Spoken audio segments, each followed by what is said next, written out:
Here's Dick Powell as Richard Diamond, private detective.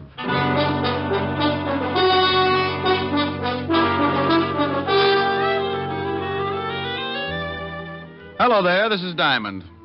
You know, I like to say that. Hello there, this is Diamond. I don't know why. Maybe it's just because I say it all the time. Hello there, this is Diamond. You know, I think it sounds kind of, well, pretty bad. Of course, I'd rather say, hello there, this is I've got a sponsor, Diamond, but that's silly, too, because if I had a sponsor, I wouldn't have time to say, hello there, this is Diamond. I'd be overshining his shoes. Confused? Well, so am I. Want to get really mixed up? Let me tell you what happened last week. This is real silly. So silly, it wound up with murder. I was sitting in my office thinking about June Allison when the phone rang. Diamond Detective Agency. No other corpse can make that statement. Oh, Rick. Don't believe it? Just listen to what one of our satisfied customers has to say about Diamond. I've been buried now on the 30 years. Rick. Hello, Helen. You idiot. What are you doing? I know this will throw you. Nothing.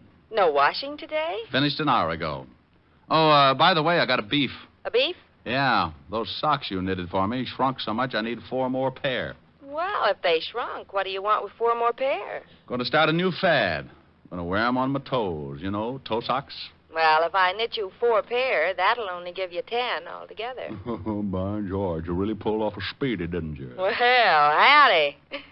Wasn't half as bad as some of those ghastlies you come up with. All right, Smarty. Now, what's on your rural mind? Want you to do me a favor? Like, for instance? No, for instance. I told you a friend of mine would come up and see you, and I want you to do what you can for him. Mr. Diamond? Hold it a minute, honey. Yeah? Mr. Diamond, I was told to look you up. I am Rene. Rick, what is it? Helen, Yeah, what's the matter?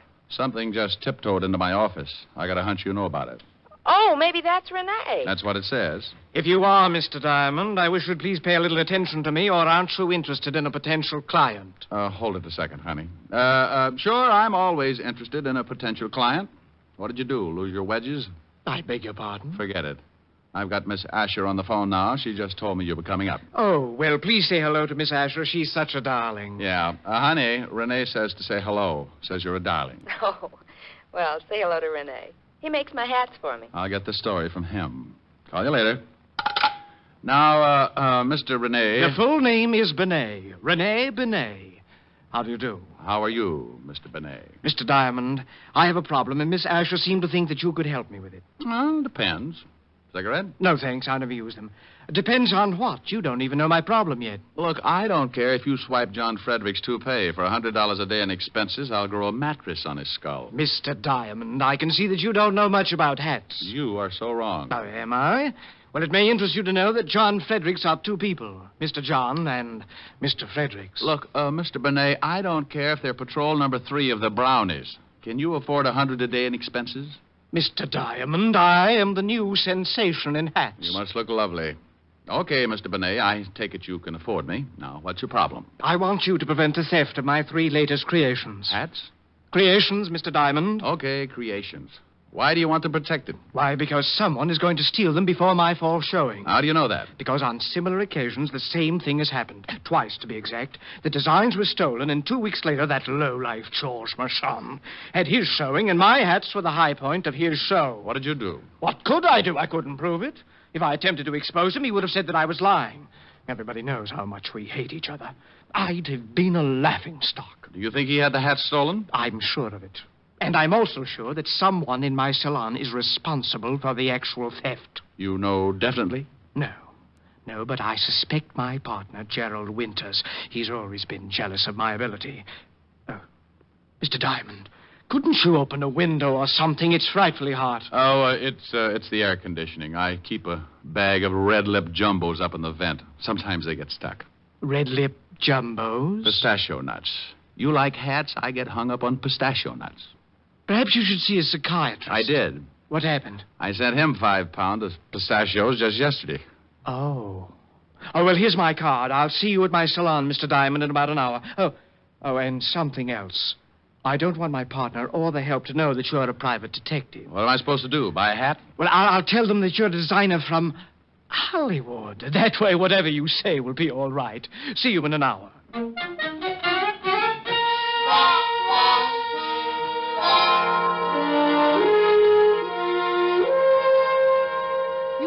Richard of Hollywood is coming here to look at our new line. That's correct, Lillian. Never heard of him. Well, that's not so surprising, Gerald. There are a lot of people I'm sure you've never heard of, especially the more famous ones. I don't like that. Oh, don't you? Well, I'm overjoyed that you're sure of one thing, at least. Now, don't you two start fighting again. I've never heard of this Richard of Hollywood either. Well, he's a new man, works for the studios, has made quite a sensation the last year or so. Well, I'm sick and tired of temperamental artists. I'm going back to my office. Well, why don't you do that, Gerald?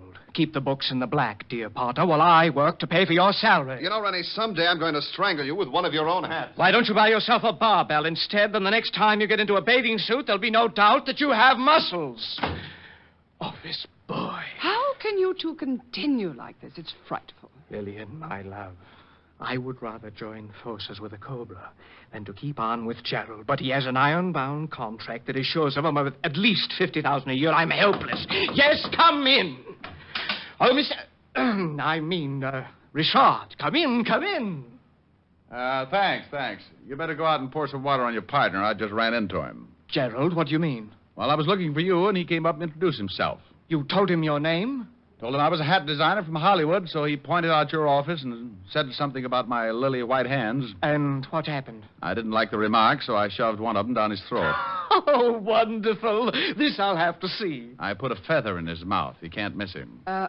Rene, don't you think... I'm sorry, stupid of me. Lillian, this is Richard of Hollywood. What? Oh, yeah. Is something wrong? Oh, no. How do you do? This is Lillian Richmond, my junior designer and chief model. Now, you two think of something clever to talk about. I want to see Gerald, bloody nose, feather, and all. Cigarette? You look nervous. Oh, thanks. So, Gerald was the victim of a collision? Yes. Do your friends call you Richard? Well, it depends on how friendly they get. Then sometimes they come up with some real hair curlers. What do your friends call you? I prefer Lillian, but sometimes they call me Lil. Well, Lil sounds more interesting. That's when they call me Lil, when things get interesting. You don't act much like a hat designer, Richard. More like you should be playing football. Oh, well, I started by designing helmets for Notre Dame. I understand you work for the movies. You with any particular studio? No. I'm with an independent company. Real Square Productions. We make training films. Training films? Oh, that was simply wonderful. I had to pour a vase of water on him. Several customers were so frightened they left, but it was worth it. And how are you two getting along? Richard was just talking about football. He was explaining the merits of a short pass. Oh. Well, if you don't mind, Lillian, Mr. Richard and I have some business to talk over. Not at all. Get him to tell you how he started by making helmets. Maybe you'll get some new ideas, Rene. Helmets? Oh, my goodness. See you later, Richard. I'll wear my muzzle. Isn't she lovely? She has about as much conscience as a tiger in a chicken coop. Okay, now, what about our business? Oh, of course. Now, here's a retainer. I trust that $500 is enough to start on. My landlord will think so. What do I do? Well, I've told everyone that you're going to be with us until the fall showing. You want to see how I work, perhaps take some designs back to Hollywood with you. Now, all you really have to do is to get to know the people that work for me. Now, be here from 9 in the morning to 6 at night and keep those designs from being stolen. Oh, by the way, where are the designs? In my safe here. Tomorrow they go to the designing rooms, and that's when the situation becomes acute. We'll have nothing to worry about until tomorrow, so I'll see you tomorrow in the morning at 9, Mr. Diamond. Okay. Oh, in case you need me, here's my card. I'll write my home number on it. For some reason, when I get a client, they always run into silly little things like murder or something. You just might need me. See you in the morning. I left Rene and headed for my apartment. I had suddenly found myself in the horrible position of a man with a steady job. 9 in the morning until 6 in the evening. Now, I'm a guy who can get along without too much sleep, especially when the situation calls for it. Like the little blonde dancer that works over on 52nd Street. There was a situation. But this time, I figured a good night's rest wouldn't do me any harm, so when I got home, I fixed a bite to eat, took a hot shower, and climbed into my little old shack.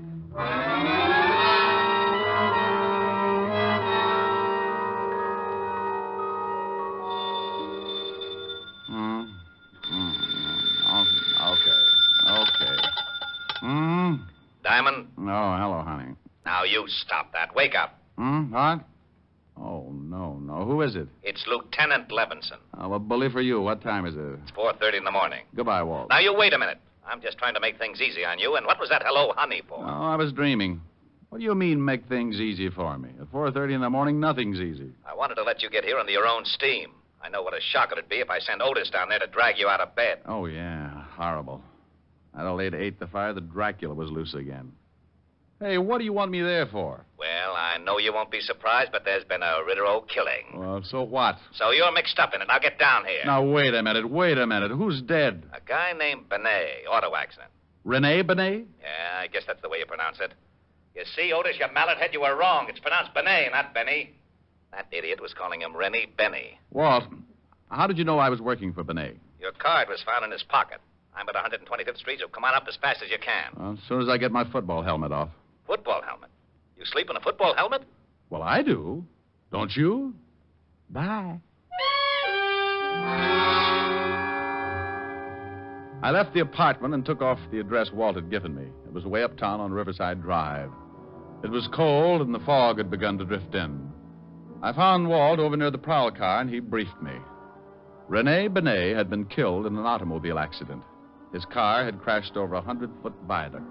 He went through the guardrail up there, Rick. Oh, wonder what he was doing way up here. Certainly wasn't headed home. Maybe he was going to see someone. Well, maybe. Better check and see if he knew anyone out this way. Now, you wait a minute. You think something's wrong? Could be, huh? He had a partner who might want him out of the way. Oh, it's a mess, isn't it? Yeah, pretty badly burned before the fire boys got here. Wait a minute. Otis is over there with him. Otis! Probably warming his feet. He couldn't warm those big things on an atom bomb. Otis! Yeah, Lieutenant? Yeah, Lieutenant. Did you find anything? Yeah, there's been a fire. Oh. Get over here. Walt, what about that card you found in his pocket? Why didn't it get burned? It was in one of his suits over at his apartment. I put in a call, checked his license plate, found out who he was, where he lived, and sent a couple of boys over. They came up with your card. You know how they all love you. Anything else in the apartment? Nothing yet. We'll get a report. Here I am, Lieutenant. He's getting smart. Oh, hello, Shamus. Otis, get the car started. We'll go back to the station and wait for a report about this accident. Yeah. Lieutenant? No. No? That's right. You touch that siren and I'll throw you out of the car. Guy can't have any fun anymore.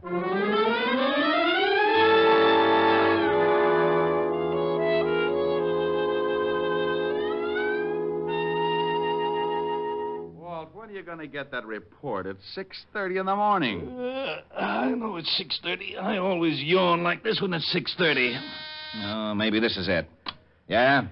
I got that report, Lieutenant. Take the marbles out of your mouth. What did you say? Oh, yeah, sorry, I'm a little sleepy. Maybe you'd like me to sing you a lullaby. Oh, that'd be silly. Well, then make sense. I got that report. Benny... Bené. Okay. He died from the fire. Autopsy showed he had a slight concussion, but not serious enough to kill him. What about the car? It wasn't tampered with. There was something funny, though. A steering wheel was smeared like someone had been wearing gloves. No prints. Benny didn't have on any gloves. How'd the fire start? Cigarette in the upholstery. A cigarette in the upholstery. Okay, Otis, I'll call you if I need you. Go on back to sleep.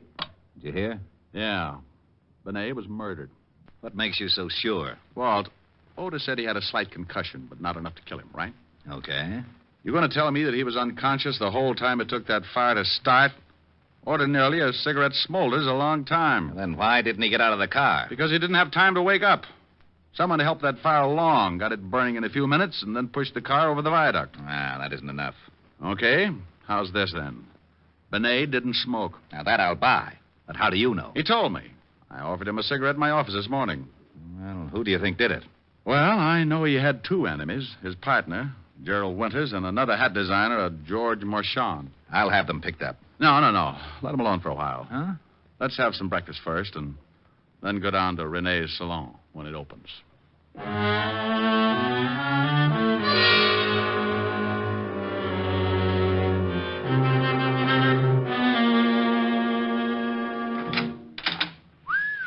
Quite a store.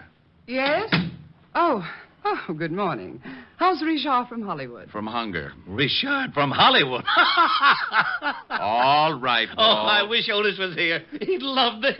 Well, whose side are you on? Now, Walt, this is Lillian Richmond, Walt. Lillian, this is Lieutenant Levinson. Lieutenant? Homicide. Oh, well, I hope he's just in to buy a hat for his wife. I'm not married, Miss Richmond. Well, to buy a hat. Lillian, I just called Rene's apartment to... Oh, what do you want? Walt, this is Gerald Winters. Who split his lip? He ran into a fist. Where were you between 3 and 4 o'clock this morning, Mr. Winters? What do you want to know for? Gerald, this is a lieutenant from Homicide. I think maybe something's happened. What could have happened? I was in bed from 11 o'clock till 8. Besides, what's a policeman doing with the great Richard from Hollywood? Did someone see one of his creations and strangle to death? Where were you around 4 this morning, Lillian? Also in bed, but I can't prove it. Why? Bené's been killed. What? You don't seem too upset, Mr. Winters. No? Well, you're right. As a matter of fact, I'm not. How did it happen? Car went over the viaduct, burned to death. Well, then why ask us where we were? It was an accident, wasn't it? No, it was not an accident. Mr. Winters, what happens to you now? You take over the firm? Well, yes. It all goes to me. I think you'd better come down to the station. Answer a few questions. Oh, no, you don't... Well, this is absurd. I hated Rene, but I'd never kill him. Rick, do me a favor and go over to this George Marchand. Talk to him until I can send Otis down to pick him up. You aren't a hat designer, are you? Bingo. You win another split lip. No, not... Lay off him, Rick. Come on, Mr. Winters. Let's go. I knew he wasn't. I just knew that man couldn't be famous in Hollywood or anywhere else. Well? Mm-hmm. Police?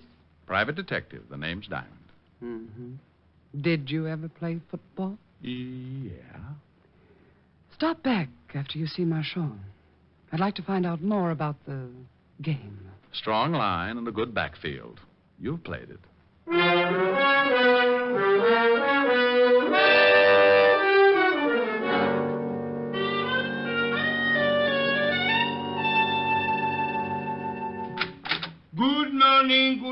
Good morning. What can I do for you? George Marchand? Yes. Well, I'm from the police, Mr. Marchand. The police? Your competitor, Rene Bené, was killed last night. What? He was burned to death in his car. Oh, but this is horrible. But what has Rene's death to do with me? Well, we think he was murdered, and we're trying to find a good motive. Mr. Diamond, it's true that Rene and I were enemies. Everyone knew it, but to think that I would take his life is utterly absurd. Yeah. Where were you about 4 this morning, Mr. Marchand? Well, I was in bed, asleep. Everybody sure had a dull evening. How well do you know Gerald Winters, Rene's partner? Oh, just slightly. How about Lillian Richmond? By reputation only. One more question. When's your fall showing, Mr. Marchand? In 2 days. Well, be sure to be around for it. The police get very unhappy if a murder suspect catches the first plane for the border. Murder suspect? See you later, Mr. Marchand. I left Marchand counting his pulse and wondering just how much I did know. And if he could have seen what was going on in my little old mind, he might have grown a few white hairs. I grabbed a cab and headed for the 5th Precinct Police Station and Walt Levinson. Needless to say, he was not happy. Oh, now, you wait a minute, Diamond. I'm satisfied with Gerald Winters. He's the only one who had a motive. The only one who had a motive that you can see. Too many things point to someone else. Give me a for instance. Oh, you always want a for instance. Well, hang it, you're trying to convince me that Winters isn't the killer, aren't you? Yes, I am, Walt. Then I want a for instance. I want to know your reason. Well, Winters and Rene hated each other. Even as partners, they really wanted each other out of the way. Are you crazy? You just gave me the best reason for hanging on to Winters. Walt, when Rene was killed, he was 10 miles away from his apartment going in the other direction. So what? Did you find out if he knew anyone who might live out that way? Even if he didn't know anyone out that way, I still say so what? The killer went for a drive with him, got out there, hit him over the head, poured gasoline on the seat, and dropped a cigarette. Pushed him off the viaduct. And Winters smokes. I know. I sent a whole carton down to his cell to make sure. You're right about how the killer did it. But do you think Rene would have taken a drive like that with a man he hated, knowing how much a man hated him? Huh? And another thing. It was pretty warm yesterday and last night, wasn't it? It certainly was. Lousy weather. Okay. The killer wore gloves. Isn't that a little strange on a warm night? So he slipped on some gloves. Didn't want to leave any fingerprints. No. The killer was driving. The report said there were absolutely no fingerprints on the steering wheel. If Rene was in the driver's seat, there would have been a few of his anyway. We couldn't tell whether he was in the driver's seat. He could have been thrown aside when the car crashed. But I don't get this glove angle. You want to catch a killer? Now, what kind of a remark is that? Well, come on. Oh, where are we going? Down to Rene's shop. We can get in through a window I noticed in the alley. There are some designs in his safe, and, Walt, the killer has to get them out tonight.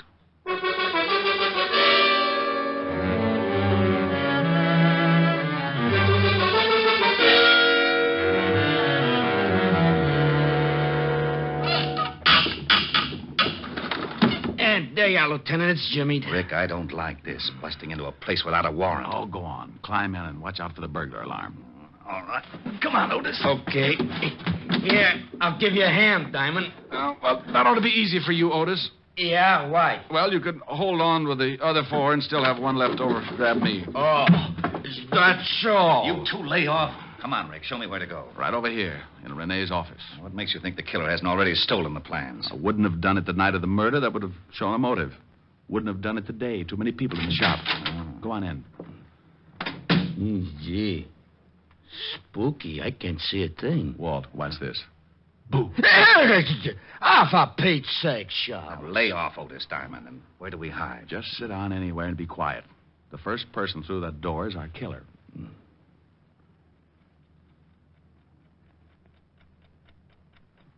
That clock is going to drive me crazy. You want me to shut it off? How do you shut off a clock, stupid? Busted. Oh. Rick. Yeah? I still don't understand why that glove angle is so important. Well, as a single item, it's not so important. But along with the rest, it was the first thing that gave me an idea of the killer. Lieutenant. Yeah? I think I got it.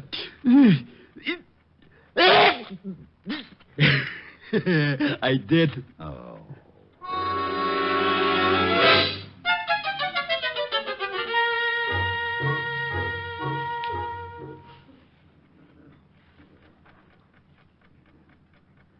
Rick, it's 3 o'clock. I don't think your killer's going to show. Yeah, I'm getting stiff. Hold it, Walt. I think we have a customer. Otis, get up and stand next to that light switch. Flip it on when I tell you. Yeah, right.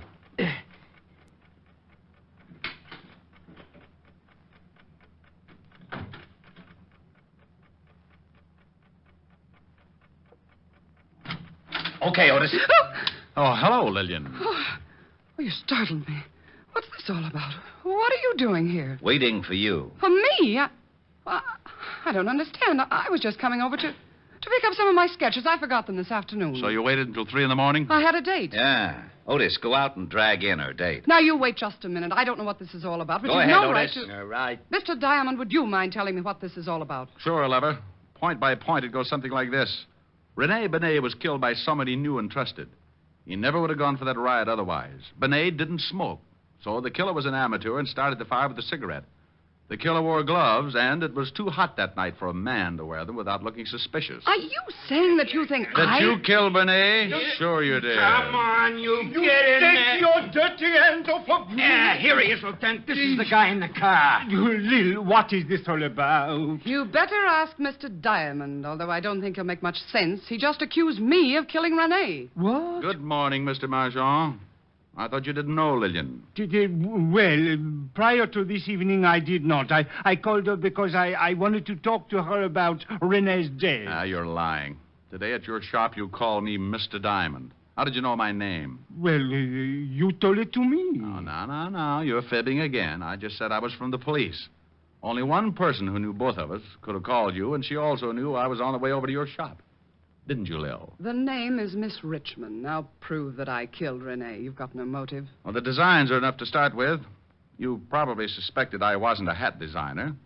And you knew you had to work fast if you were going to get those designs to Marchand here before this fall showing. That's not true. Lillian never gave me any designs from Rene. You know, of course, Mr. Marchand, that if we stick your girlfriend with a murder rap, you're an accessory before and after the fact. What? Sure, maybe you'll get to sit in a nice electric love seat and hold hands. Oh, but I had nothing to do with the murder. Well, you knew about it, and you knew who did it. That's enough to put you away for 20 years. Being mixed up in the actual motive might get you life. No. She was the one that did it. She knew Winters would be blamed for it. George! Yes, she stole the designs for me because she wanted to ruin Bené and take over his salon, but I did not know she was going to kill him. Why, you dirty little man. You did know it. You did know it. You helped me plan it if I got the best sketches for you. I'll tear your eyes out. Get her away from me. Come on, lady. Let's go. Okay, haul them both out to the car. Rick, I don't know how... Rick. Oh, no. Rick! Oh, why does he always disappear like that?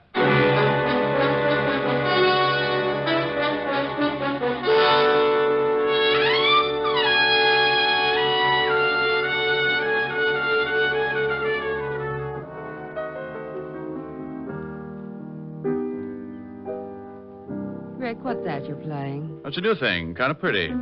Don't Cry, Joe. Well, sing it. All right, but you know that gripey neighbor in the other apartment building. Oh, don't pay any attention to him. You don't hear any of the other tenants yelling for you to shut up. Well, maybe they're not as forceful as the Grouch. You see, honey, I got a couple of letters. Letters? Mm-hmm, from the people in that building. Most of them like the singing, but a couple feel the same way the Grouch does. Well, there's only one way to find out what all the people in the building think. How's that? Open the window and sing so they can all hear you. Okay, I'll buy it. You open the window. Don't you think maybe this is silly? Rick, I like you to sing when you come over here, but I don't want you to do it if no one else does. Now, go ahead. Okay. Don't cry, Joe. Let her go, let her go, let her go. Don't cry, Joe. Let her go, let her go, let her go. You've got to realize this is the wind-up. You'll feel much better once you make your mind up. Don't cry, Joe. Let her go. Let her go. Let her go.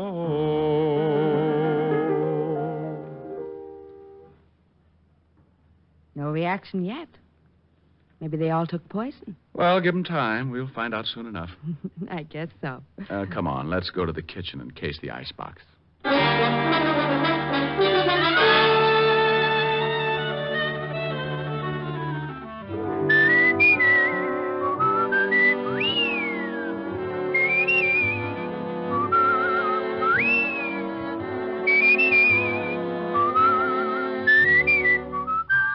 You have just heard Richard Diamond, Private Detective, starring Dick Powell. Helen was played by Virginia Gregg, Lieutenant Levinson by Ed Begley.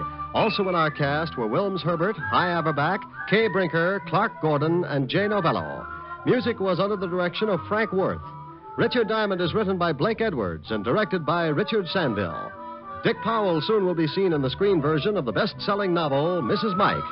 Now, this is Eddie King inviting you to be with us again at the same time next week, when we will again bring you Dick Powell as Richard Diamond, Private Detective.